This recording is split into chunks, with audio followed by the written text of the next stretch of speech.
Hi అండి, నేను మీ అన్వేష్. ఇప్పుడు మనం ఎక్కడికి వచ్చామో తెలుసా? నైజీరియా వాటర్ ఫాల్స్ కాడికి. చూసారా ఎంత వాటర్ ఉందో ఇక్కడ. ఇక్కడ వస్తున్న ఈ బ్రదర్ని అడిగి తెలుసుకుందాం మనం దీని కథ ఏంటి అని. బ్రో, అసలు ఈ నైజీరియా వాటర్ ఫాల్స్ వెనకంటే బ్యాక్ స్టోరీ ఏంటి? అసలు ఇక్కడ ఇంత వాటర్ ఎందుకు ఉంది? అసలు ఏం జరిగింది?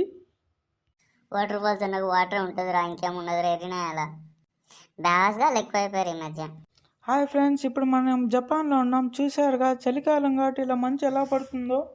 ఆ బ్రదర్, ఇక్కడ ఇంత మంచు పడుతుంటే మీకు ఇక్కడ ఎలా ఉండబుద్ధి అవుతుంది? అసలు ఎలా ఉంటున్నారు?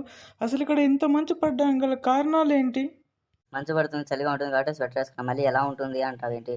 ఏ నీదే డబ్బులు లేదా స్వెటర్ కొనుక్కునేకి? ఏదైనా ఎలా అసలే బిజినెస్ బొక్కం లేకుండా మేమే అడుస్తుంటే బెగ్గర్లు ఎక్కువైపోయారు. చిల్లర నాయాలంతా ఇక్కడ నాకే తగులుతారు. ఫ్రెండ్స్, నేను ఇప్పుడు థాయిలాండ్లో ఒక నైట్ పబ్కి వచ్చాను. చూసారుగా ఇక్కడ ప్రజలు ఎలా నైట్ పబ్లో డాన్స్ చేస్తున్నారో. ఇక్కడ ఉండే ఈ వ్యక్తిని చూడండి, తను అసలు ఎంత బాగా వాయిస్తున్నాడు ఆ డోల్ని. డోల్ని ఎలా వాజినా సౌండ్ వస్తుందా? ఎర్రి డోల్కా